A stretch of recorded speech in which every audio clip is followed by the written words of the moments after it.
Sí. Sí. Os pido atención que va a tomar la palabra Rosa. Buenos días y bienvenidos a todos, a todas.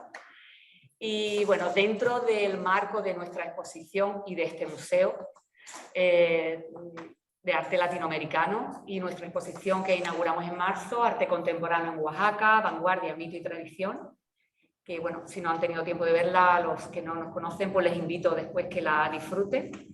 Pues tenemos el placer de acoger esta conferencia organizada por la Asociación de Mujeres Universitarias de Marbella. Una conferencia que nos hablará del arte actual en México y, bueno, impartida por nuestro amigo Roberto Gutiérrez Currás. Y, como ya he dicho, nos va a hablar de todo el arte más actual en México. Le cedo la palabra a otra gran amiga, Ana Eugenia Venegas, presidenta de la Asociación de Mujeres Universitarias de Marbella, y que la disfruten. Muchas gracias, Rosa. Bueno, muchas gracias. Buenas tardes ya, porque ya hemos pasado de las 12. Y bienvenidos a todos a este encuentro con el arte mexicano contemporáneo, el actual, el de hace pocos años para acá, del que tanto sabe este museo.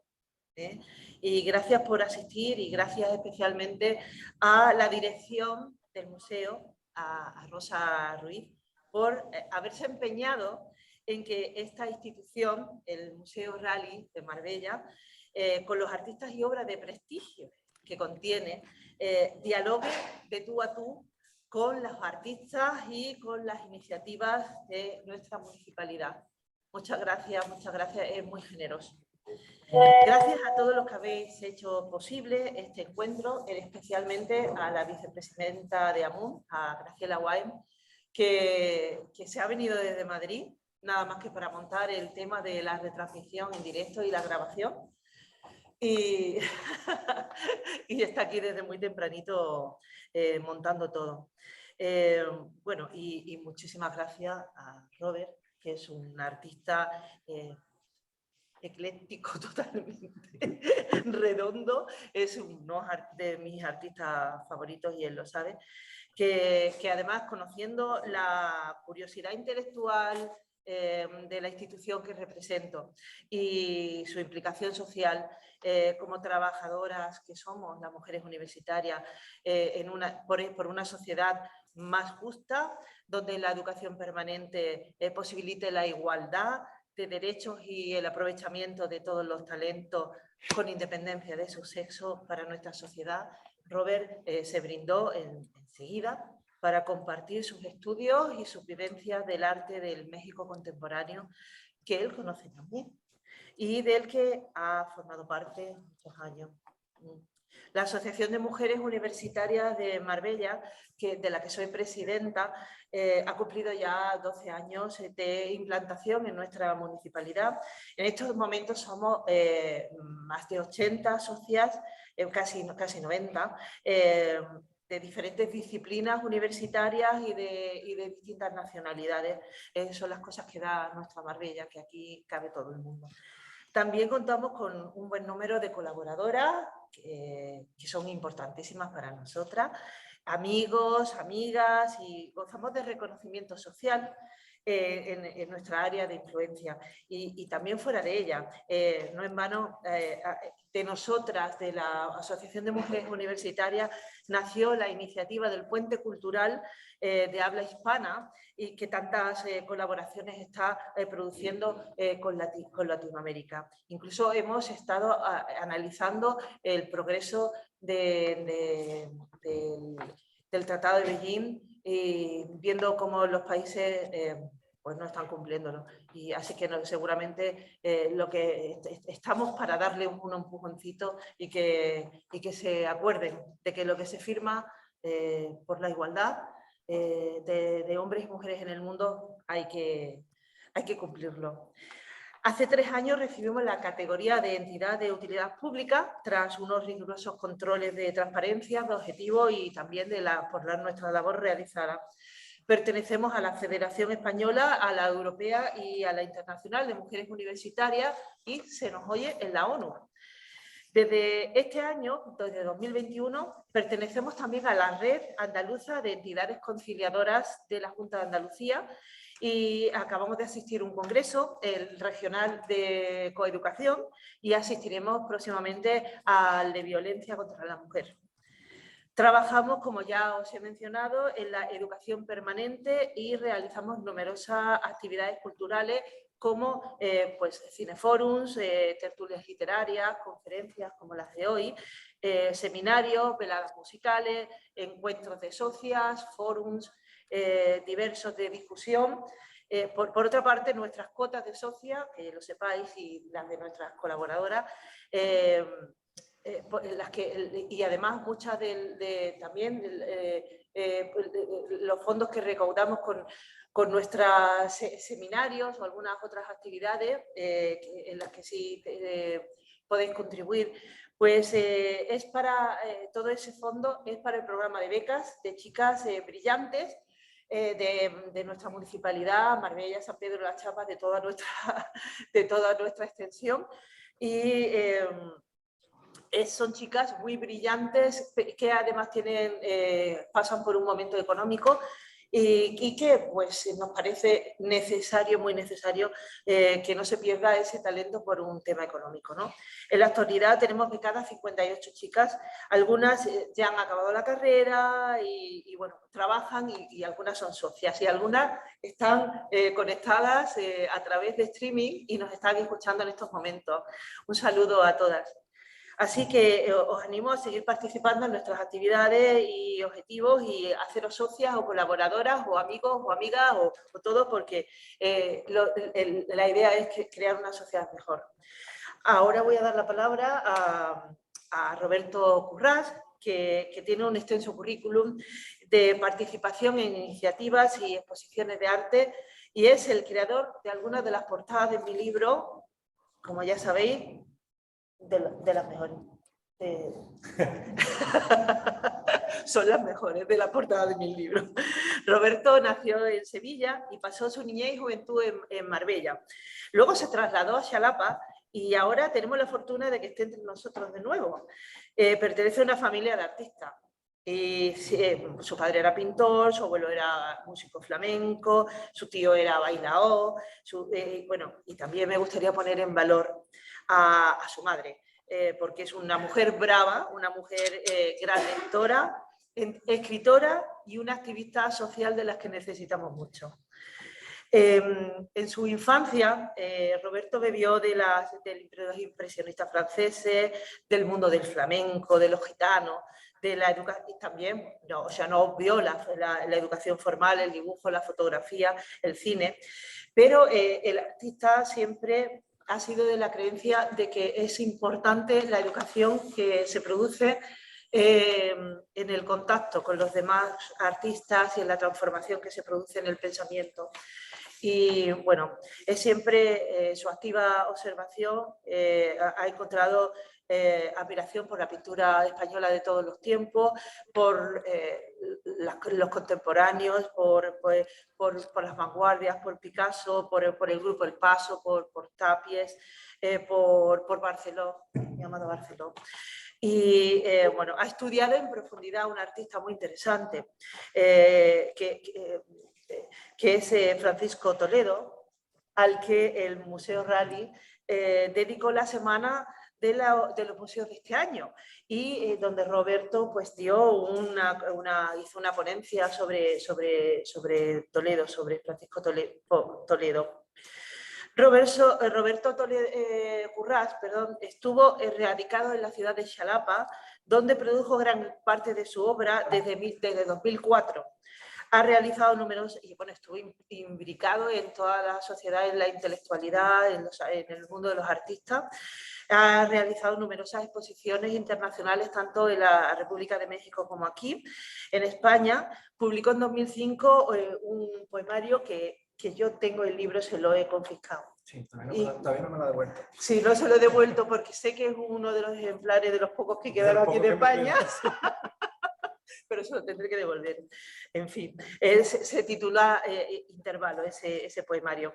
También trabajó para la Fundación Aureliano Hernández Palacio como maestro de artes plásticas y coordinó el colectivo 21 de abril, con el que realizó 2 muestras colectivas en el Museo Antropológico de Xalapa y también en Veracruz. Sus obras se venden en Singulart y otras galerías que ahora mismo no me sé. Carrera Artis, Sachi. Sachi, es verdad. En Japón, Sachi, muy la galería Trisura. En Japón, ¿no? Ajá. Bueno, yo le he conocido, y vosotros muchos de los que estáis aquí hemos conocido varias exposiciones individuales y colectivas desde que regresó de México. Así que os dejo con él y seguro vamos a disfrutar muchísimo, Roberto. Muchas gracias. A ti. Yo me...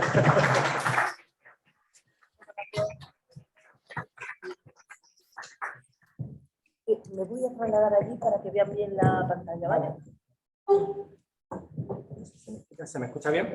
¿Sí?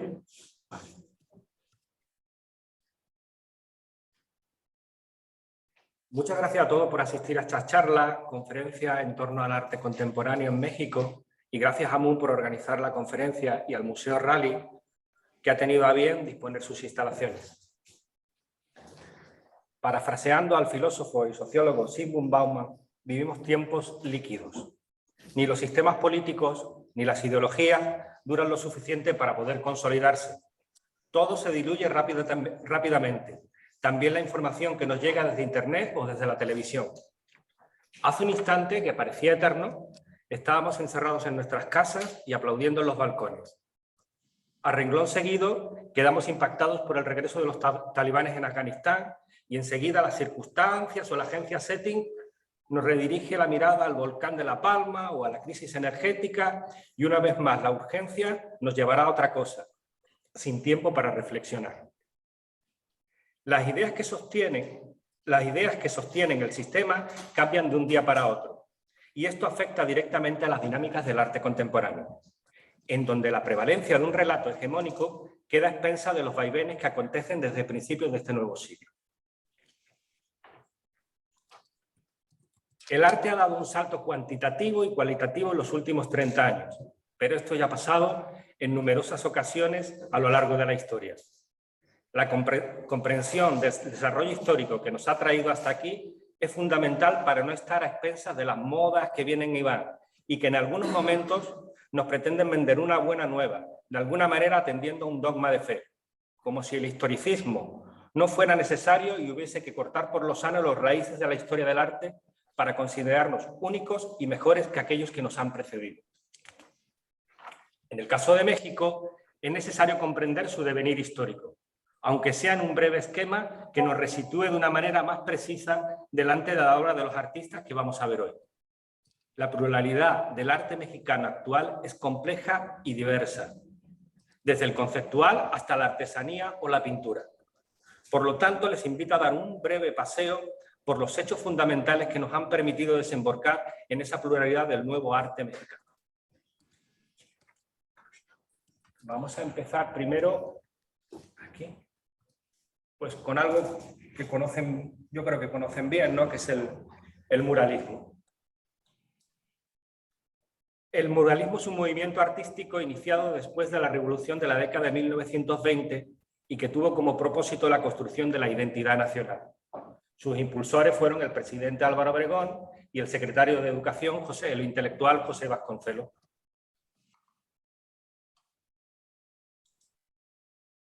Tiene como protagonistas principales a los que son conocidos como los tres grandes, ¿no? David Alfaro Siqueiros, que no se llamaba David, luego les explico por qué, se llamaba José Alfaro Siqueiros, bueno, se lo explico ahora. Su primera compañera sentimental dijo que con esos rizos y con eso parecía un David de Miguel Ángel, y el que tenía el ego un poquito grande, pues le gustó y dice, pues a partir de ahora me voy a llamar David. David Alfaro Siqueiros, que representa la parte de las corrientes de vanguardia del futurismo, José Clemente Orozco, que es el expresionismo, y Diego Rivera, que sería el cubismo. Están importados desde Europa para México estas vanguardias, pero en el caso de Diego Rivera no es que estén importadas, no es que fuera Diego a Europa, lo agarrara como una postal y se lo llevara. Diego Rivera es uno de los impulsores del cubismo. Digamos que cuando en su etapa en París está en ligas mayores. Él participa, tal como Picasso, George Brass y demás, en el cubismo. No es algo que él viera y agarrara y se lo llevara directamente para México, ¿no? Siqueiros y Rivera han estado durante 3 años, al menos así lo cuenta Siqueiros, discutiendo en París cómo que tiene que ser el nuevo arte contemporáneo en México. Y esto va a provocar, cuando regresen a México, encuentros y desencuentros con el ala más conservadora del gobierno y con la burguesía mexicana. Se ha dicho muchas veces que el muralismo fue oficialista, pero no fue exactamente así.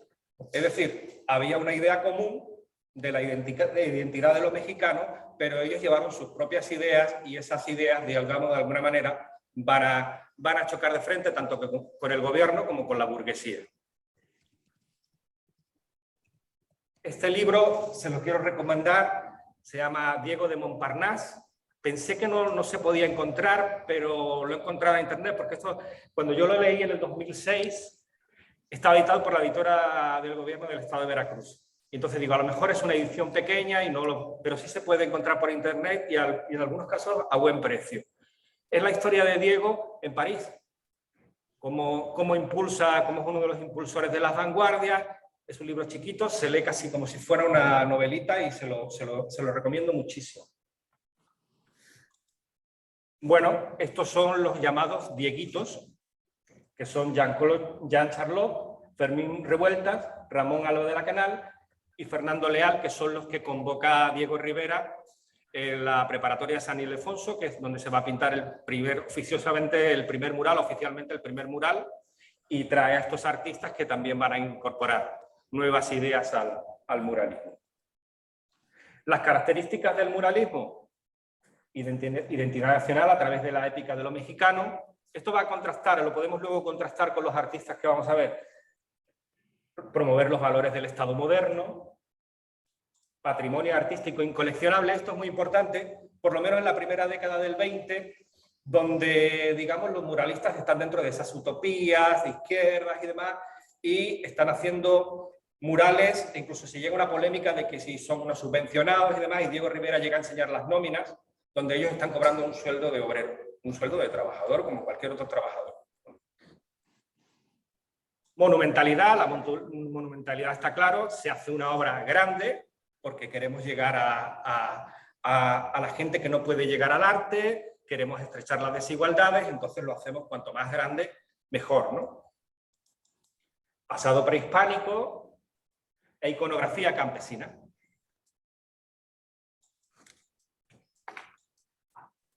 A la par que el muralismo surge en la Escuela Mexicana de Pintura, un movimiento artístico que comparte las mismas ideas que el muralismo, pero que en este caso desde la pintura de caballete. E incluso hay artistas del muralismo que participan dentro de la Escuela Mexicana de Pintura. Tiene una gran importancia el grabado y la fotografía, donde destacan 2 fotógrafas.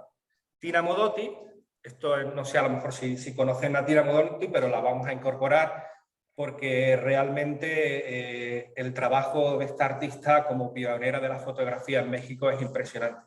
Ella es italiana, hace como una pequeña carrera en Hollywood y luego se marcha a México, ¿no? Tiene una vida muy difícil, muy intensa en México. Digamos que Tina Modotti representa, si en el muralismo está la épica de lo mexicano llevada a los murales, ella se va a las zonas rurales y cuenta la realidad de cómo viven las comunidades indígenas.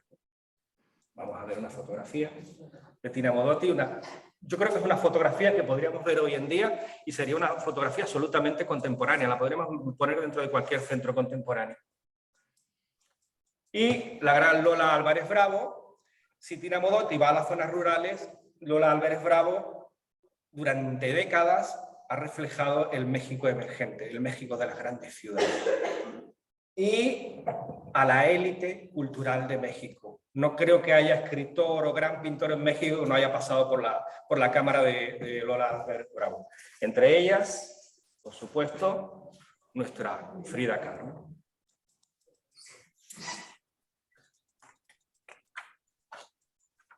Hay 2 factores que van a ocasionar la llegada de la generación de la ruptura a partir de los años 30. El primero será la apertura de las galerías privadas en Europa.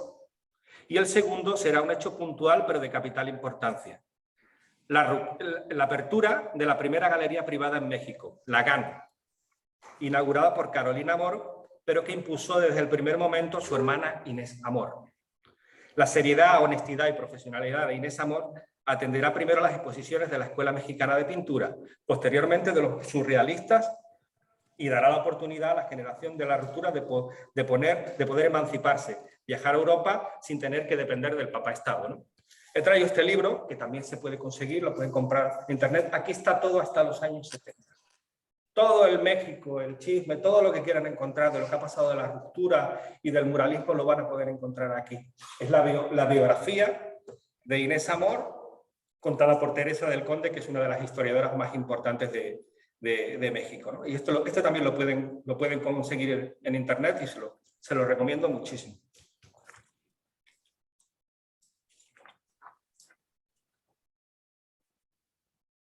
Muy bien, no hay más ruptura que la nuestra, David Alfaro Siqueiro. Eso dijo. La generación de la ruptura está llena de paradojas. Es un colectivo que como tal no existió, pero que cambió el rumbo de la historia de México. Lo rompió todo y no rompió nada. En todo caso, abrió como era necesario el abanico de posibilidades a la plástica mexicana. La ruptura se escenifica con la generación de los años 60, aunque ya comenzaran a romperse muchas cosas en los propios andamios del muralismo desde los años 20, y con la renuncia de Vasconcelos a la Secretaría de Educación y, por supuesto, con los conflictos personales entre Diego Rivera y los llamados Dieguitos. La GAN comenzó a liberar a los artistas en los años 30 y ahí llegaron los surrealistas, Leonora Carrington, Remedios Varo, Frida Kahlo y los llamados disidentes, casi como si fuera una prerruptura, que entre ellos el gran Rufino Tamayo. El muralismo atravesó su momento imperial y se volvió complaciente. Esto, sumado a la cruda realidad de que la construcción marxista del sujeto social había fracasado, antes siquiera de empezar, comenzó a romper los esquemas de las utopías, planteando nuevas necesidades para los nuevos artistas. La principal característica de los artistas de la ruptura fue la ausencia de un estilo concreto, es decir, la de la expresión artística libre, importando las nuevas formas de expresión que se estaban dando en Europa y Estados Unidos, y rechazando por sistema lo que hasta entonces Diego Rivera, Siqueiros y demás habían entendido por lo mexicano.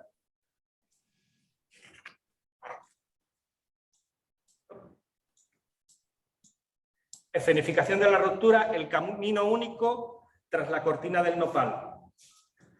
Siqueiros soltó la frase de que solo había un camino único y un jovencísimo José Luis Cuevas le respondió con un artículo que se llama La cortina del nopal, donde pone a caldo a todos los muralistas, porque piensan, claro, pues esto se ha dado siempre a lo largo de la historia, que pues son los jóvenes, quieren plantear unas ideas nuevas y pues los viejos no les están dejando, ¿no? Y entonces esa es la escenificación, aunque como digo ya se ha dado antes. Y ahora se da esta escenificación en el caso de estos dos que tienen un ego como el tamaño de un castillo, ¿no? Y entonces ellos, aparte de la épica del muralismo, ellos quieren poner su propia épica, ¿no? La épica de yo creé el muralismo y la épica de yo rompí con el muralismo. Vamos a ver algunas obras. Ha habido muchos artistas considerados de la generación de la ruptura, pero bueno, he seleccionado algunos. Lilia Carrillo, que fue la mujer más destacada dentro de la generación de la ruptura, como vemos, pues ha traído las ideas de Europa, podría estar en el grupo El Paso perfectamente, o en la Escuela Francesa de Expresionismo, ¿no? Lamentablemente falleció muy joven, pero ha tenido un papel muy destacado. José Luis Cuevas, que hemos hablado antes de él, como vemos cada uno ya es distinto al otro. El gran Rufino Tamayo, que esta obra es maravillosa. Remedios Varo, en la corriente del surrealismo. Olvidemos que Remedios Varo es española, es exiliada española. Y Manuel Felgueres, que además era el esposo de Lilia Carrillo. Junto a ellos, muchos otros que han entrado, han sido considerados de la ruptura, como puede ser Francisco Toledo o otros más. Vamos ya ahora sí, después de este brevísimo repaso, a nuestros artistas contemporáneos. El primero es Yisai Yushitman.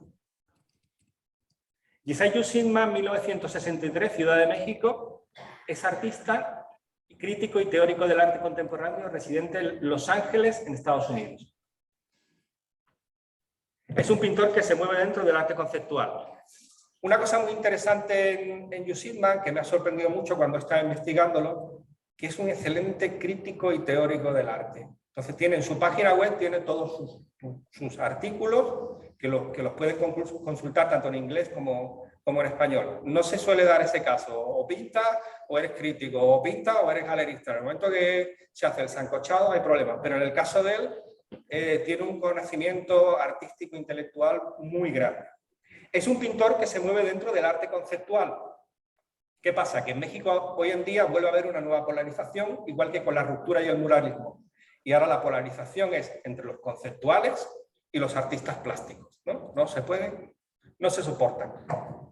Y este señor pues, ha tirado por el camino más difícil. Él mismo se considera un pintor y al mismo tiempo se considera un artista conceptual. Ha tirado, digamos, por la vía del medio.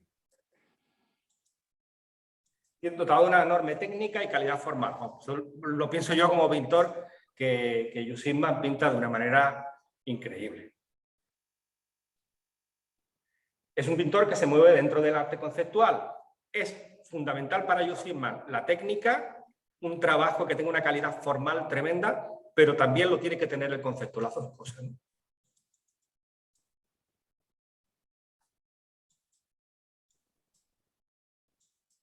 Para Hugh Sidman la pintura es una herramienta. Podría haber utilizado otra para el arte conceptual, pero en su caso esto es algo que se está dando nuevo, es decir, antes estaban los conceptuales, estaban los pintores y ahora están los pintores conceptuales. Ha emprendido el camino más difícil, tanto en la excelencia técnica como en el desarrollo conceptual de la obra. Por supuesto que sí. Pero no solo eso, sino ahora vamos a ver un proyecto concreto. Entre el 2010 y el 2012 crea el proyecto Azul de Prusia. ¿Qué es el Azul de Prusia? La serie Azul de Prusia es una representación hiperrealista de los campos de concentración del Holocausto. El producto Ciclón B, utilizado como agente letal de 1941 a 1945, causó la aparición de manchas azules en las paredes de algunas de las cámaras de gas tras una reacción química accidental con el ladrillo y el mortero. Digamos que el gas dio el mismo compuesto con el que trabajamos, o sea, dio azul de Prusia, el mismo tipo de azul de Prusia, la misma reacción química con el que trabajamos los pintores. El compuesto ferrocianuro en estas manchas es químicamente idéntico al pigmento que los pintores conocemos como azul de Prusia. Les voy a leer un pequeño texto de Hugh Sidman. Me gustaría hablarles de Hugh Sidman y hacerlo desde el punto de vista de un pintor. Desconfío de las obras simples o ramplonas que necesitan una explicación extensa y una terminología encriptada. Creo que es la mejor manera de alejarles a ustedes del arte contemporáneo. La terminología para explicar la pintura es sencilla a la vez que hermosa. Obras complejas requieren de explicaciones sucintas. En verdad, lo que necesitamos para entender la pintura es tiempo. Dicen que hace falta 5 años, a razón de 5 minutos por obra, para ver toda la pintura del Museo del Louvre. Por lo tanto, queda claro que no lo vamos a ver todo y que en esta época en la que consumimos, como ustedes saben, de una manera voraz imágenes, constantemente es necesario pararnos y dedicar tiempo de silencio para pensar la pintura. La última vez que estuve en el Museo del Prado me dediqué casi en exclusiva a ver la Sala 11.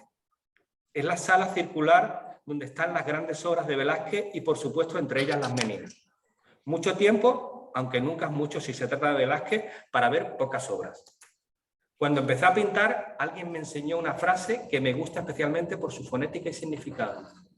En la pintura hay que ver y entender las zonas de misterio. En un bodegón, por ejemplo, la zona de misterio sería la línea entre la clásica mesa y el fondo, en donde no se sabe dónde empieza uno y dónde acaba otro. La zona de misterio en la pintura es eso que se intuye, se adivina, pero no se ve. Es lo no explícito, el mensaje fundamental que subyace en las obras de arte. Desde mi punto de vista, en la serie Azul de Prusia de Hugh Sidman, la zona de misterio es más que un término o una herramienta de lo clásico.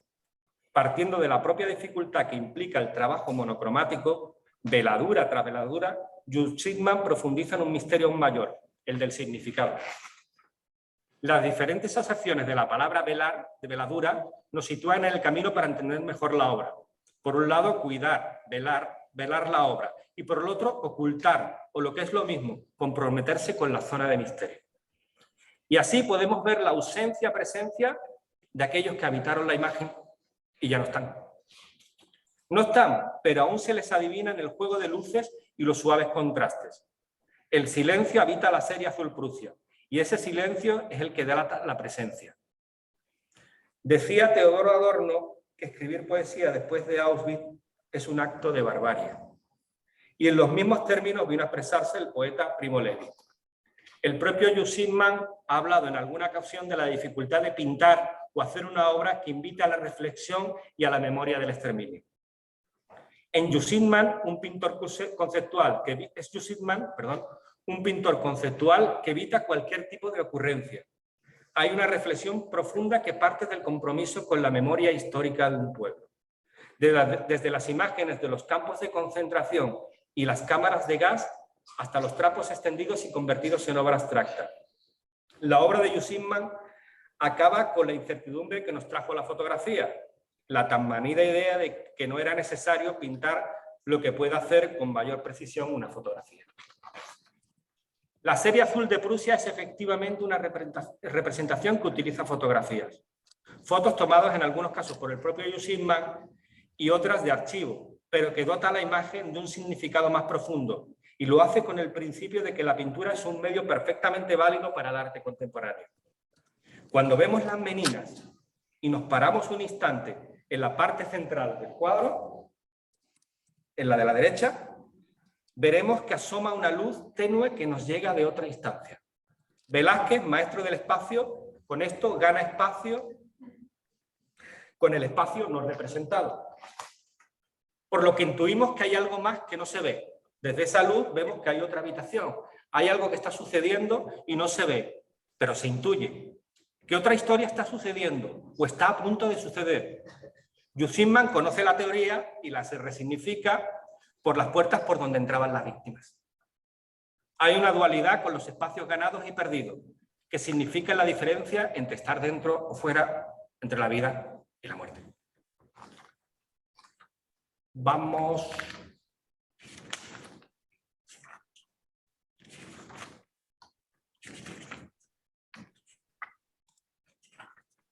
Aquí está. Por Gabriel Orozco. Creo que es muy conocido, ¿no? Gabriel Orozco, que además nació en la ciudad donde yo, mi ciudad, como digo yo, mi ciudad bien amada, la ciudad donde viví tantos años, en Jalapa, Veracruz, en 1962. Gabriel Orozco es considerado el artista contemporáneo más influyente de México. La obra de Orozco coincide en temas recurrentes con técnicas que incorporan objetos comunes y cotidianos. El estilo de Orozco es negar cualquier forma de estilo. Lo mismo puede pintar, lo mismo como en este caso corta un coche, le quita una parte y la pega de nuevo, trabaja con juegos. Lo importante para Orozco son las razones del arte y no cómo tiene que ser el arte. Esta es una poesía inmensa. Aquí he hecho una pequeña provocación, discúlpenme, entre esta gran polarización que existe entre la pintura y el arte conceptual, pero si ven en la imagen, las obras dialogan perfectamente una con otra, ¿no? Vamos a leer un poquito sobre Orozco. El filósofo Arthur Danto habló de la muerte del arte después de las cajas de brillo de Andy Warhol. Para Danto, el arte es la aproximación entre el signo y el significado, hasta la mímesis perfecta, en donde es imposible diferenciar la obra de arte del producto original. Perdón, pero yo creo que Danto se pasó mucho. Y todo porque un día entró en una galería y se encontró con las cajas apiladas del empelucado Warhol y las confundió con cajas de brillo real. Algo parecido a la leyenda de la limpiadora del museo que terminó barriendo y dando lustre a una pieza de arte contemporáneo. Solo que Danto hizo de su error una oportunidad y se puso a escribir que el arte lo había conseguido, que era la mímesis aristotélica perfecta, y por lo tanto el arte moría, pero moría de éxito. Se le pasó por alto que si el arte es en definitiva la mímesis aristotélica perfecta, ya lo había logrado con su ready-made del urinario Marcel Duchamp en el año 1917. Aunque claro, Duchamp en verdad no quería hacer esto. La muerte de la pintura, la del arte, la de Manolete, siempre están con eso. Si en verdad así lo creemos y atendiendo a esta máxima de Danto, de acercar signo y significado, todos los lienzos tendrían que estar pintados de negro desde el año luctuoso de 1994, donde se pusieron por primera vez las cajas de brillo. Ha llovido mucho desde la supuesta muerte del arte. En los años 90, un joven Gabriel Orozco le habló de tú al mundo del arte contemporáneo y mandó una caja de zapatos vacía a la Bienal de Venecia, inaugurando la tercera gran etapa del arte mexicano en el siglo XX, la del arte conceptual. Tenemos muralismo, tenemos generación de la ruptura y a partir de Orozco yo creo que tenemos la última etapa cuando ya parecía que no iba a pasar nada, que es la del arte conceptual. Tres imponentes etapas, la del muralismo, la de la ruptura y en los últimos años del siglo XX la del arte conceptual. La columna vertebral de la obra de Gabriel Orozco son sus cuadernos. En verdad sus cuadernos son una obra per se. Años de cuadernos llenos de bocetos, fotos y textos escritos de manera impecable y sin rectificación ni tachadura alguna. Al comenzar este sexenio, el presidente de México, Andrés Manuel López Obrador, encargó la remodelación del bosque de Chapultepec a Gabriel Orozco. 800 hectáreas destinadas a convertirse en el espacio cultural más grande del mundo. Gabriel dice haber embarcado en este proyecto por honor, o lo que es lo mismo, que no va a cobrar nada. Orozco fue introducido en las artes por su padre, un muralista relevante, que llegó a trabajar en distintos proyectos con Siqueiro.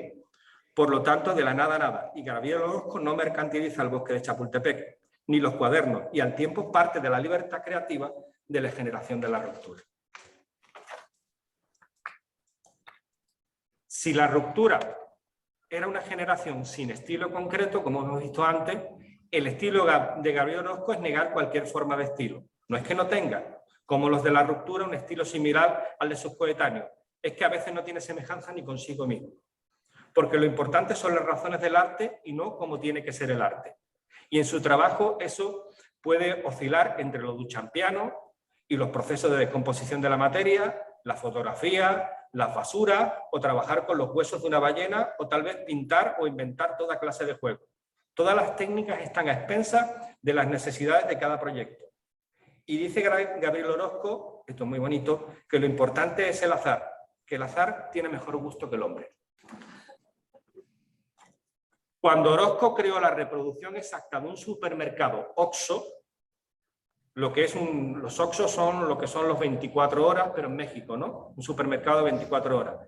Terminó de negar la máxima del amigo Danto, realizando un juego de palabras entre el nombre del supermercado OXXO y el nombre del propio artista Orozco. Este supermercado tenía todos los productos que se pueden encontrar en cualquier supermercado en México, solo que en la etiqueta no restaba OXXO, sino Oroxo. Y la confusión entre el signo y el significado dejaban entredicho cualquier intento de mímesis. Las distintas formas de expresión del arte contemporáneo, performance, instalación, vídeo, son lo mejor que le ha podido pasar a la pintura. No son el enemigo. El arte conceptual no debe ser el enemigo de la pintura para nada. Estas tendencias no acaban con la pintura, pero la aprietan las tuercas. Fuerzan a las artes plásticas a proponer, a renovarse, a sustentar, y las saquen en definitiva de su zona de confort, cuestionando su papel hegemónico. Decía ya algunos años Gabriel Orozco que no se trataba de acabar con la pintura, pero que la pintura está haciendo muy poco por sí misma. Disiento una vez más de esta teoría. El amplificador que se le ha dado a las artes aplicadas es muy pequeño, y aún así la plástica comienza a dar señales del papel relevante que puede y debe jugar. Y que ni se ha muerto ni el arte ni la pintura. Lo que nunca pensó Danto es que para la mímesis exacta entre la realidad y el arte es necesario traspasar la forma. Es decir, que las cajas de detergente brillo con las que se topó, para hacer una obra perfecta o una mímesis perfecta, tendrían que haber tenido detergente dentro. Y esto último se le pasó a Danto, pero no al joven Gabriel Orozco, cuando en los años 90 mandó una caja de zapatos vacía al mundo del arte, que lo importante era el contenido, es decir, el vacío que habita en la caja de zapatos y no la forma.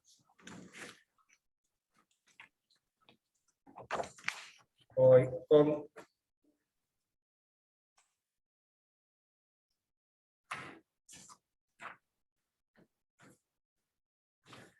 uno de los platos fuertes, creo que es aquí, Teresa Margolles. Bueno, sí, es uno de los platos fuertes. Sí. Teresa Margolles Sierra es una artista conceptual, fotógrafa y videógrafa mexicana. El trabajo de Teresa Margolles analiza las consecuencias de la violencia. Eso es importante, las consecuencias de la violencia. Una de las consecuencias de la violencia, para mí, que he vivido tantos años en México, es el miedo. Una de las que trae es el miedo. El miedo se instala en tu día a día, de que te levantas. Y incluso recordaba una anécdota de cuando trabajaba de maestro, que nos reunimos porque estábamos los papás y los maestros muy preocupados, ¿no? Pues, ¿qué íbamos a hacer, no? Si con esto, por ejemplo, que vemos aquí, es el muro de un colegio. Entonces había una preocupación enorme, pues, de qué iba a pasar, ¿no? Si iban a entrar, si se iban a llevar a nuestros alumnos y demás. Entonces nos reunimos, los papás y los maestros, y a una señora delante mía le da por decir, ¿cómo puede estar pasando esto en Jalapa con los paisajes tan bonitos que tiene? O sea, nos quedamos así, claro. Dijo, ¿cuántos años ha hecho el paisajismo, no, señora? Pero no la podemos culpar. En verdad, el miedo nos lleva a reacciones impredecibles, y a la señora pues dijo eso, lo primero que se le pasó por la cabeza, ¿no? La singularidad de su discurso artístico pone voz a los olvidados del sistema. Otra fue un amigo que me llamó un día, había alquilado una casa y me llamó todo preocupado porque abrió el cajón de la cocina y se encontró un puñado de estas. ¿Qué? Un puñado de balas. Eso es pues el día a día en México, ¿no? Y bueno, en algunas zonas de México, en el momento que se instala la violencia. En la carrera de Margolles se abre un capítulo especial en la denuncia de los feminicidios de Juárez. Teresa Margolles se traslada a Ciudad Juárez, a vivir a Ciudad Juárez, para conocer in situ qué es lo que está pasando, ¿no? ¿Por qué están matando a las chicas, ¿no? Margolles no solo explora los límites del arte, sino que los expande. Yo tenía mucho, pues no sé, pensaba que era el límite, estaba al límite de lo que yo podía entender como arte, ¿no? Y yo creo que no está al límite. Aunque es muy dura su obra, yo creo que los expande. En este caso, esta es una obra reciclada, es decir, ella puso las imágenes intactas, ¿no? De manera pública, y vinieron unos vándalos, no se sabe muy bien quién, y, o sea, estas chicas son desaparecidas. Y vinieron y agredieron las imágenes, o sea, hubo una nueva agresión a las mujeres, ¿no? Muy bien, vamos a leer un pequeñito texto de Margolles. Una frase recurrente cuando los artistas nos organizábamos y montábamos una exposición era la de que yo puedo conseguir que vengan algunos políticos. El político tiene acaparado el poder y el dinero, y era lógico que los artistas pensaran en esa posibilidad con la idea de poder comerciar con su obra. A mí siempre me pareció que todos los que soltaban esa frase, esta noche vienen los políticos, en plan, bienvenido Mr. Marshall, eran poco más que unos primaveras. Porque al final no venía ningún político.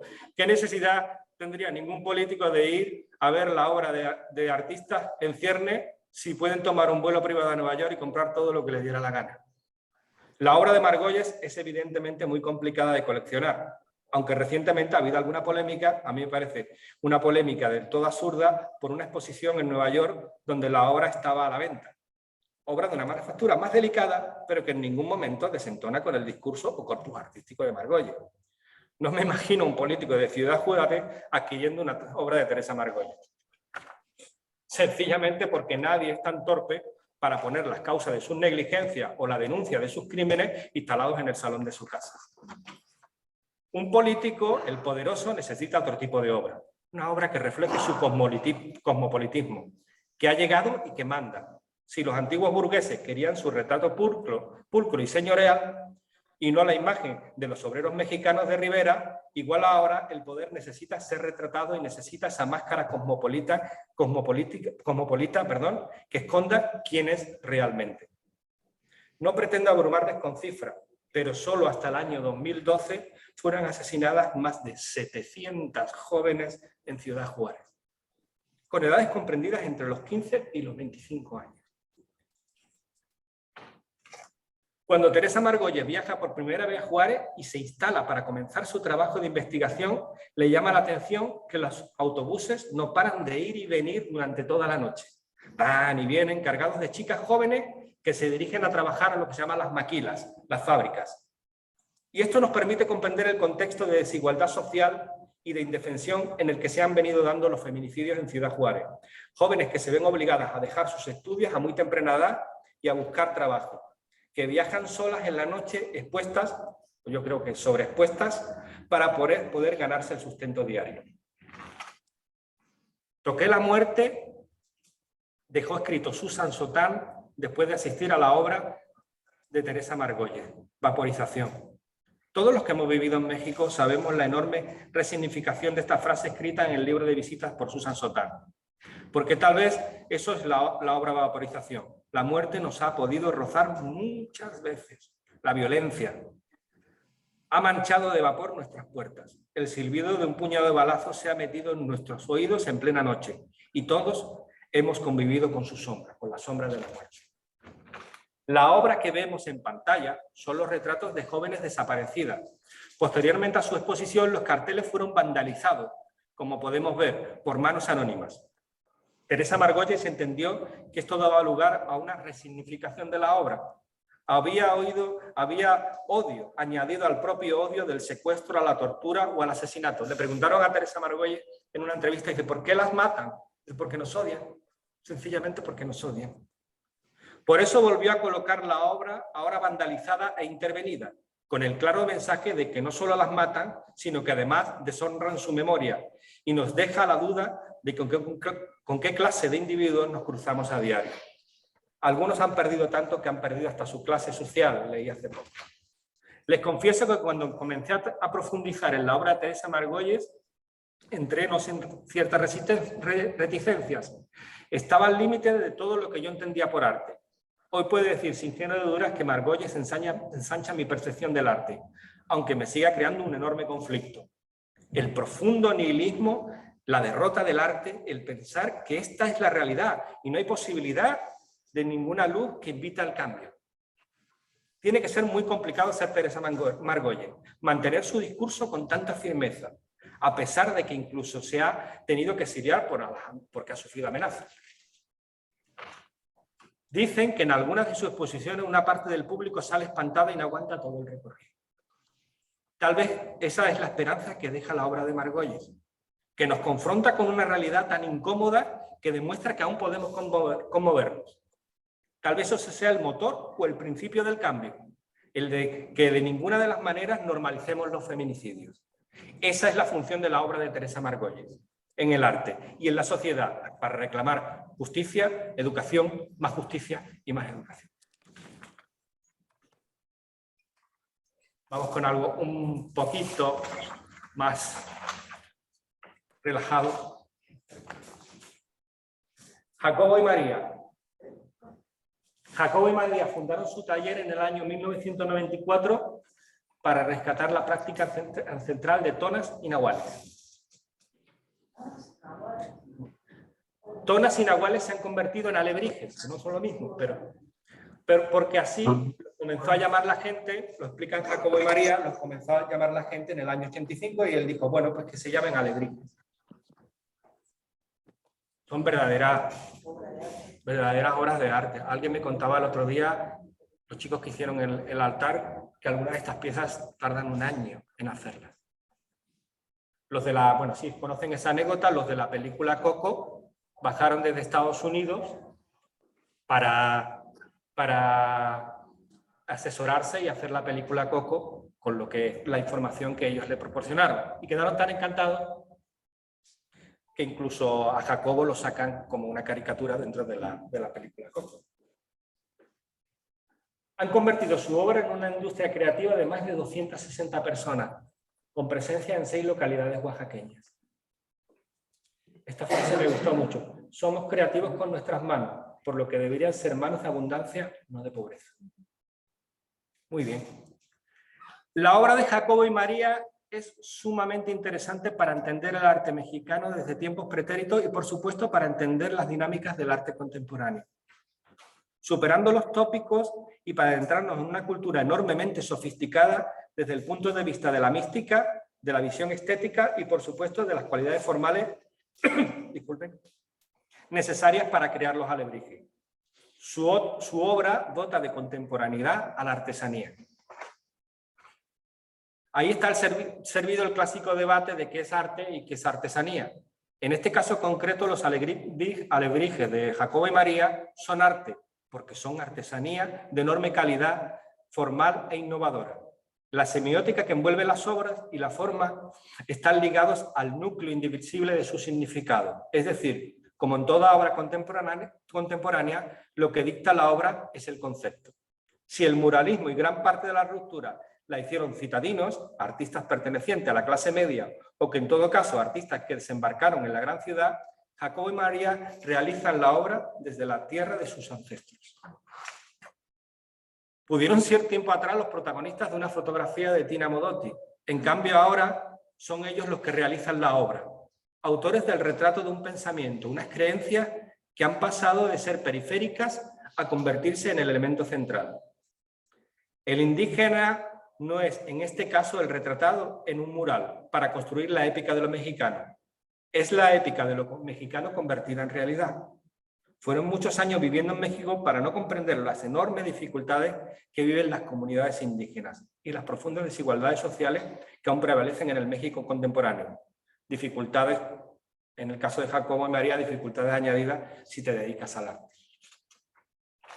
Y esto ha ocurrido básicamente gracias al enorme talento, constancia y trabajo de Jacobo y María, que han hecho de lo humilde, lo elevado y de la artesanía arte con palabras mayores. Sin raíces no hay arte. He entendido que con el tiempo que cada pueblo atienda a su identidad con manifestaciones culturales distintas. Cuando regresé de México lo hice con el asombro que me había producido la artesanía mexicana, en especial la cerámica veracruzana y oaxaqueña. Cerámica ancestral convertida en el caso del ceramista Gustavo Pérez, transmutada en cerámica de vanguardia. Y estaba ansioso por ver qué tanto prevalecía la gran cerámica andaluza en nuestro tiempo y cuánto podía averiguar de nuestras profundas raíces. Tal vez nuestras raíces identitarias se han enfocado en otras manifestaciones artísticas, como en el caso de la música, y la artesanía ha quedado algo desprotegida. En la obra de Jacobo y María hay procesos largos y complejos, desde la simple contemplación de la naturaleza en largos paseos a las zonas sagradas hasta la liturgia que pida a los dioses para el buen hacer de su trabajo.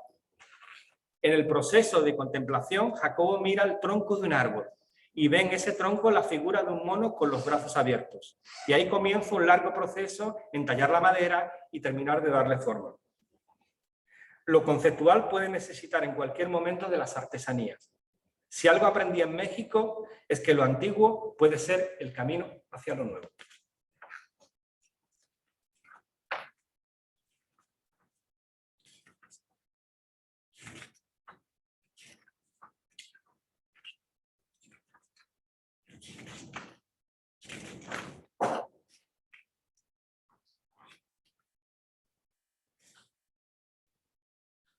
Mon Laferte. Esto es otra forma diametralmente opuesta de ver el feminismo al que tiene, en su planteamiento estético, al que tiene Teresa Margolles, pero creo que es perfectamente válido. Viña del Mar, Chile, 2 de mayo de 1983, cantautora y música chilena. Ha desarrollado una carrera como pintora autodidacta desde el año 2010. La pintura naif dialoga con un fuerte contraste expresionista. Algunas obras podrían estar incluidas dentro de la escuela del nuevo expresionismo de los años 80. No sé si conocen un poco el expresionismo de Nueva York de los años 80, Jean-Michel Basquiat, se podría confundir perfectamente con una obra de esa época. Mon Laferte también ha trabajado la escultura y el mural. La obra de Mon Laferte es una señal de lo expansivo de la cultura en México, desde la música hasta el cine y evidentemente del arte contemporáneo. Mon Laferte es chilena, pero me recordaban el otro día la frase de Chabela Vargas, que no había nacido en México, pero decía eso de que los mexicanos nacen donde se les pega la gana. Los mexicanos nacen donde se les pega la gana. Entonces, Mon Laferte no ha nacido en México, pero nace donde se le pega la gana como mexicana. Es el ejemplo claro de cómo México acoge a los artistas, recordemos Leonora Carrington, Remedios Varo, y en correspondencia estos artistas terminan por mexicanizarse. ¿Qué me van a contar? Su trabajo parece estar en proceso y ha recibido críticas que honestamente no comparto. A mi parecer, la obra no estaría en proceso con la expectativa de algo mejor, sino que su pintura ha causado expectativa por la sencilla razón de que ha gustado. Y gustar en el universo del arte contemporáneo para algunos es un pecado que, aun rezando 10 Padres Nuestros al urinario de Marcel Duchamp, te redimes. Me parece absurdo extenderme demasiado tiempo en defender una obra que se defiende por sí sola. Aparte de la evidencia de lo naif, en su pintura hay también una fuerte carga expresionista, muy bien situada en el lienzo e incluso fusionada con las líneas más gráficas. Es un medio que conozco bien y créanme si les digo que combinar esos dos estilos, lo gráfico y lo expresionista, es complicado y que Mon Laferte lo hace con enorme soltura natural y singular estilo. Yo no creo que la pintura es inocente. La pintura es muy culpable. Sabe lo que hace con premeditación y alevosía. Las formas pueden ser cándidas, pero de una inocencia que tiene truco. Las imágenes seducen, aunque te dejan un mensaje concreto, quieren que te acerques y escuches. Esto Mon Laferte lo consigue sin lugar a dudas. Dota al feminismo de forma, color y composición y además, consciente del altar que ocupa como rockstar, acerca el arte a los más jóvenes. Y yo creo que es un puente para que se acerquen al arte, un puente que tiende Mon Laferte con sus lienzos y con sus murales. Murales que han tenido un gran éxito y reconocimiento popular. Pero me llama la atención que una vez más, una obra pintada por una mujer y con un mensaje feminista se ha vandalizado, como en este caso. A los 2 días de pintarse le echaron tinta negra, ¿no? O sea, con una enorme violencia le echaron tinta negra. Al igual que pasó con la pieza de Teresa Margolles. Ha vuelto a ocurrir exactamente lo mismo, ¿no? Porque alguien puede decir, es que la obra de Teresa Margolles es muy agresiva y no sé qué, me enfada y tal. No, pues ahora en una obra naif, en el opuesto, pasa igual, ¿no? 2 discursos de 2 artistas diferentes, perdón, en todo, pero que enseguida se encuentran con la misma respuesta salvaje. Me quedo con lo positivo y que comencemos, con esto termino, me quedo con lo positivo y que comenzamos hablando de muralismo y terminamos hablando de muralismo. Y ahí está el futuro, en el presente de estos tiempos líquidos, donde 100 años después las mujeres, por fin, y por derecho, pueden subirse a un andamio y pintar murales y expresar sus reivindicaciones. Muchísimas gracias.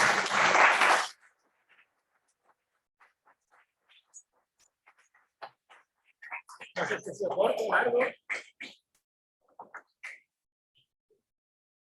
Muchas gracias, de verdad, estoy impresionada y además con todos los documentos que has traído también para hacer un gráfico. Me hubiera gustado extenderme más en algunos, por ejemplo en el caso de Tina Modotti. Tina Modotti merece un seminario completo, no 5 minutos. Precisamente te quería decir, porque tú has preguntado, no sé si conocéis a Tina Modotti. Tenemos a Cristina Malena, con la que tú has hablado, la tenemos sí, a través del streaming. Ajá. Y Cristina Malena creo que conoció a Tina Modotti, pero es gracias a Cristina Malena tenemos una relación especial con Tina Modotti, con Leonora Carrington, porque somos unas apasionadas de la literatura de Elena Poniatowska. Y entonces, pues gracias a ella, pues hemos conocido realmente a Tinísima y a... Poniatowska, de hecho, escribió una biografía de Leonora Carrington. Tinísima y Leonora, sobre Leonora Carrington. Yo no sé si los demás quieren preguntar algo, pero hay una cosa que sí quería preguntarte yo, porque tú te volviste amando profundamente a México y a la ciudad amada tuya, como has dicho, de Xalapa, que tú le has llamado Jalapa. Sí, allí se dice Jalapa. Allí se dice Jalapa. Eso yo tengo un lío con lo de la... Lo que veas X es con J. Es con J, sí, pero sin embargo, en alguna ocasión yo dije México y un mexicano se enfadó conmigo, me dijo que tenía que decir México. Y yo no sé, y me confundí. No. Bueno, en fin, el caso, la cuestión es que, bueno, tú decidiste en un momento dado por un país maravilloso, pero que una de las facetas más importantes que está ocurriendo ahora es la violencia. Bueno, la violencia es como una pandemia. Es decir, yo elegí una ciudad como Veracruz, como Jalapa, donde no pasaba absolutamente nada. Y de repente es una pandemia. Entra de un día para otro y arrasa. Una cosa que pasa por el nacionalismo mal entendido es que cuando tú haces, y a mí me ha pasado, cuando hice la instalación El mono y la libertad de expresión sobre los 26 periodistas asesinados en México, que algunas personas determinadas en México decían, ¿por qué criticas a México? ¿No? Digo, no, yo no critico a México, critico la situación que está viviendo México. ¿Sí?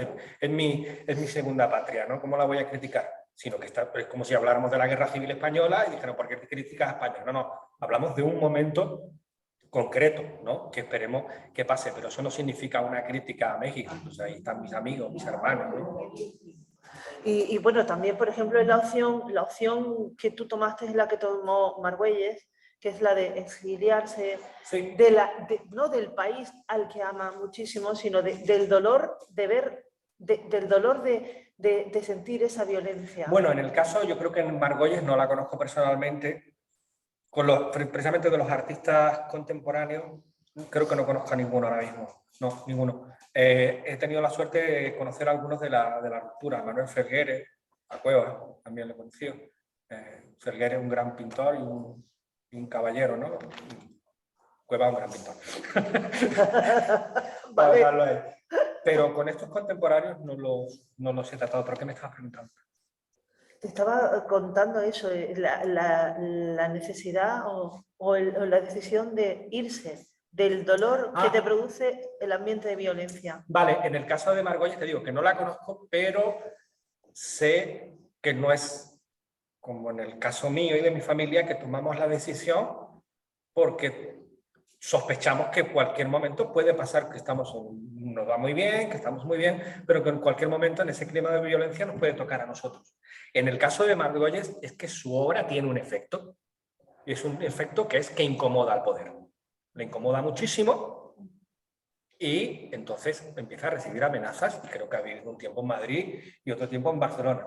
No, es que en el caso de ella es que no es opción, es que en aquel momento se tiene... Y no es una postura cobarde en absoluto, porque Margüelles se ha remangado y se ha ido a vivir directamente a Ciudad Juárez, ¿no? En algún momento. Entonces yo creo que ella alterna, según está la temperatura del momento, vivirá en México o vivirá en Madrid o en Barcelona, ¿no? Y los que se quedan, perdonad, si alguien tiene una pregunta, que levante la mano. Vale, sí. Ahora te doy. Te digo, los que se quedan, ¿cómo enfocan su idea conceptual, lo que quieren expresar sin que el poder sienta que es una agresión? Es muy difícil, nena. Antes de que entrara la violencia en Veracruz, recuerdo que hablaba con una periodista, me la encuentro por la calle, me dice, ¿vas a escribir una serie de artículos de arte en nuestro periódico, en nuestra sección de cultura? Y digo, sí. Y me señaló directamente al Palacio de Congresos, ¿no? Dice, mientras no te metas con estos, di lo que te dé la gana. Es que eso es así. Y no quiero, porque es doloroso, es bastante doloroso, no quiero profundizar en eso, pero sí ha habido personas que han pagado muy caro el hacer una fotografía. O sea, el sacar a un gobernador, ¿no? Con su cara de cochino, sacarlo mal y empezar a recibir amenazas y tener que marcharse y ni aún marchándose. O sea, han sido perseguidos y han sido asesinados, ¿no? Bueno, nada, yo soy mexicano. Justo, ¿de qué parte? De Ciudad de México. Y nada, enhorabuena porque has dado una exposición muy equilibrada. Muchas gracias. Muy perfecta de la situación de los artistas y de todo. Más que nada era eso, una presentación. Preguntas no tengo porque, bueno, yo viajo una vez por año a México generalmente, ahora con la pandemia no puedo ir, pero me voy en diciembre. Y eso de la situación de violencia lo has hablado muy bien. Hay sitios donde particularmente se han ido estos señores que sabemos quiénes son y entonces ahí se mete la violencia. La gente que vive normalmente ahí, si no se mete con ellos, no hay ningún problema. O sea, yo tengo familia viviendo en México que jamás ha tenido ningún problema. Entonces, que no esto. Claro. Si mi familia está en la radiodifusión y jamás se mete con ellos. O sea, murieron de 2 balazos, pero no dicen, se piensa que fueron tal. Claro, como decimos en México, aguas. Entonces, creo que mi familia que vive en México, afortunadamente nunca ha tenido ningún problema y vive normalmente bien. El tema del miedo es cierto. El tema del miedo se vive todos los días. Yo cuando voy allí, claro, me dicen, no salgas con esto, no te pongas lo otro, no puedes ir con este coche, o sea, eso se vive. Pero de otra manera, porque los que viven ahí es que es salir de tu país a qué. Claro. Esa es Claro. la historia. Claro, aparte. De tu país, vives relativamente bien. ¿Y a dónde? No tienes la sensación de que ahora me voy a. No es el tema de los refugiados. Sí. ¿Sí? Entonces, esa es la situación de México. Y hay zonas donde se vive estupendamente bien y relativamente sin problema. Como es el sureste, o sea, Yucatán, todas esas partes, donde sí. no se han metido estos señores relativamente bastante bien. Sí, es que, bueno, hay una cuestión importante, ¿no? Que en algún momento refleja también de Teresa Margolles, que es que el problema es que cuando nos hablan muchas veces del narco, ¿no? Casi como si fuéramos niños pequeñitos que viene el coco, ¿no?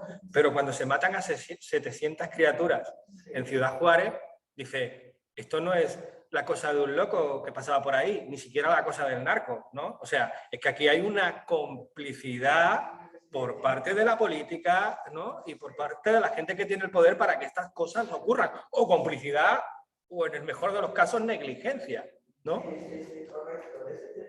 Lo de Ciudad Juárez creo que fue un tema antes inclusive del narco. Sí. Más tiempo eso. Y eso fue un tema pues, prácticamente económico, de meter a las mujeres y de tratarlas, etc. Bueno, es una cuestión sobre todo de falta de justicia. Es decir, si no hay justicia, no sabemos por qué ha ocurrido, ni sabemos cómo ha ocurrido, ¿no? Entonces, eso es sin duda los corruptos políticos. Sí. Sin duda, y bueno, nada más. Gracias. Encantado de conocerte. Perdón, ¿cómo te llamabas? Blanca. Encantado de Blanca es conocerte. socia de las mujeres universitarias. Mucho gusto. Un gusto. Un gusto. Mira, ahí tienes una pregunta, ah. pero aquí hay un comentario de Cristina Malena. Ah, qué bien. Es que Cristina está en Cristina Argentina. Malena está de viaje. Por eso no puede. Y dice, no conocí personalmente a Modotti. Murió antes de mi nacimiento. Vale. Pero sí conozco su obra maravillosa. Fíjate que me he perdido. Finísima es un libro fantástico. Estudiamos a Modotti cuando hicimos el seminario sobre fotografía. Comentario de Cristina. Fíjate. Sí. Pues yo estaba pensando, digo, algún día a lo mejor organizamos algo de ella, ¿no? O de ella o de estaría Lola Álvarez Bravo. Vale. Hola. Soy Verónica, yo también soy mexicana. Y bueno, estoy conmovida, feliz, mi cuerpo me tiembla de escucharte. Muchísimas gracias. Mis padres se conocieron a través de la hija de Siqueiros, o sea que me toca cada fibra. Fíjate. Y con la pintura de nuestra realidad, ¿no? De las manos vacías, que mi padre europeo la ve en Corea del Norte. Ajá. Y bueno, estoy así que digo, wow, porque yo me considero una exiliada de México por el miedo. Claro. Hace unos 5 años yo abogaba por todo este tipo de cosas en Estados Unidos y a mi padre le pidieron de crear un libro, algo de salud para México, y no quiso por miedo. Y dijo, llámenle a mi hija Verónica, y yo cuando me llaman a mí dije, no, yo no sé lo que sabe mi padre de medicina. Y me llaman a Veracruz para ir, yo veo las noticias, me muero de miedo Estados Unidos, dije, hay matanzas cada día, un montón. Y fui y nada, me dijeron toda la seguridad y tal. Y la verdad es que yo antes de venir a vivir a España, que llevo solo un año, me dolía no quedar, yo me quería ir a México, pero mi papá me decía, no lo hagas. Y digo, es que hay tanta riqueza en México, tú dices que es una cosa bellísima, que dijiste que para el futuro, quizá lo que necesitamos es volver a lo pasado. Y yo siento, y dije, me voy a España, ya está, me voy a España porque yo siento que en la conquista, el oro, todo lo que trajeron, no era la mayor riqueza. Hay una riqueza, hay tan bella a nivel espiritual.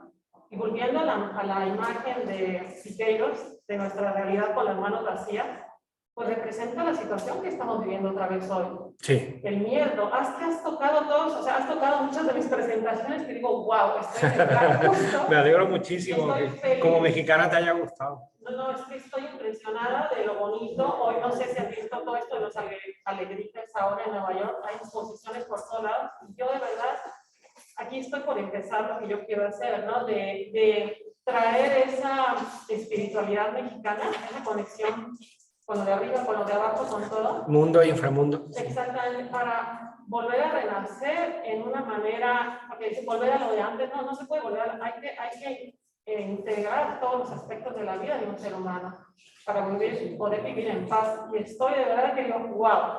Sí, porque fíjate que en el caso del muralismo, que yo he dicho, bueno, sí, la construcción del sujeto marxista, el sujeto social, fracasó y todo eso, pero el muralismo no fracasó. El muralismo como movimiento plástico les dio identidad. Creo que la primera fase del muralismo son 31 meses. 31 meses que cambian la historia del arte. Así de claro. O sea, eso se ha dado en los corpus artísticos de un artista a nivel individual, ¿no? Como pasa en Van Gogh, que la Leoparda en 2-3 años, ¿no? Pero que un grupo de artistas, por eso lo consideraba fundamental, ¿no? Que un grupo de artistas en tan poco tiempo hicieran todo lo que es los murales de la preparatoria de San Ildefonso, crearan la revista El Machete, el sindicato de pintores, que esta gente trabajaba a 12, 14 horas diarias, ¿no? Y cambiara, y todos esos elementos que luego, vale, por generación el grupo de la ruptura los critica, ¿no? Pero es que han dado identidad a los mexicanos. Puedes meterte en la casa más humilde de México y encontrarte una reproducción de Rivera, perfectamente, perfectamente, ¿no? Es algo que está ahí, que está pegado, ¿no? Totalmente. Hay una cosa muy importante, en México todo dice la casa humilde. Yo pienso que hay una concepción equivocada de humilde, porque piensan que es pobre, no es humilde, no tiene nada que ver. Ajá. Gente humilde, yo digo, falta recursos económicos, pero esa conexión con la naturaleza y con claro, el arte. Con el caso de Jacobo y María, por ejemplo, ¿no? Con el caso de Jacobo y María. En algo o sea, ellos no sé, yo veo esa parte donde la riqueza para ellos no es tener una cuenta bancaria o la casa más grande, no, es esa paz interior, sí, de hacer algo que se reconocen en su alma. Hay un documental muy bonito de Jacobo y María que lo puedes ver en YouTube. Y ellos salen el documental por la mañana y ellos se van caminando hacia las zonas sagradas, salen cómo es su cocina, cómo son sus talleres, cómo son sus procesos creativos. Y él va explicando, ¿no? O sea, esto que vemos en las obras no son adornos, ¿no? Sí, estas son creencias codificadas ahí, ¿no? Que puedes... Incluso en la página web las explican, ¿no? Qué significa una cosa, qué significa otra, ¿no? Robert, gracias a ti. Yo creo que no sé, una última pregunta porque estamos abusando de ti. Nada, yo estoy aquí encantado. A mí hablar de México me...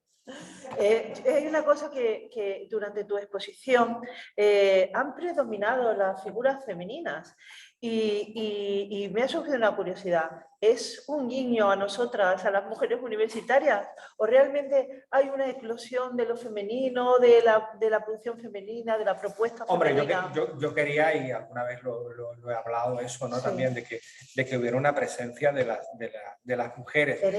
Sí, yo pienso en que se debe de revisar la historia, pero sin quitar lo que ya ha sucedido. Es decir, si una obra de Renoir es machista, no la vamos a quitar, porque necesitamos entender el siglo XIX y decir, mira, al ver la obra entendemos que eran machistas, ¿no? O sea, eso lo necesitamos. Pero sí de incorporar a la historia nombres que parece como si Tina Modotti o Álvarez Bravo hubieran sido casi palmeros o secundarios de Rivera. Por supuesto que no. O sea, la fotografía de Lola Álvarez Bravo nos permite entender todo el México del siglo XX, ¿no? Todo lo que está emergiendo en el DF, ¿no? Toda la vida urbana, ¿no? Entonces, no solo porque sean mujeres, sino porque es que es necesario y es de justicia poner los nombres en su sitio. Pero realmente en México ahora está sucediendo que hay un protagonismo de la mujer o sucede como en todos lugares.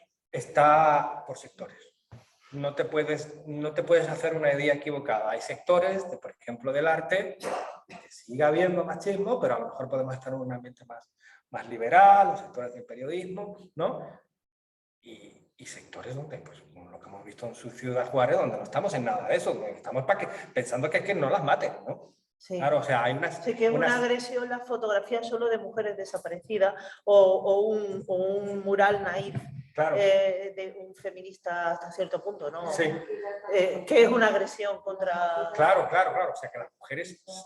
Te digo que hay sectores donde hay una apertura, pero hay otros donde la mujer sigue siendo agredida y donde en muchos casos no se manejan ni siquiera niveles de estadística como aquí, ¿no? Me contaba una persona, no te metas, porque en España también las matan mucho más. Digo, no, en España las matan y tenemos contado, tenemos un servicio de estadística. Aquí tú no sabes cuánto. Tú no sabes en realidad lo que está pasando porque es que ni siquiera se cuenta. Vale. ¿Alguna pregunta más? ¿No? Bueno, muchísimas gracias, Roberto.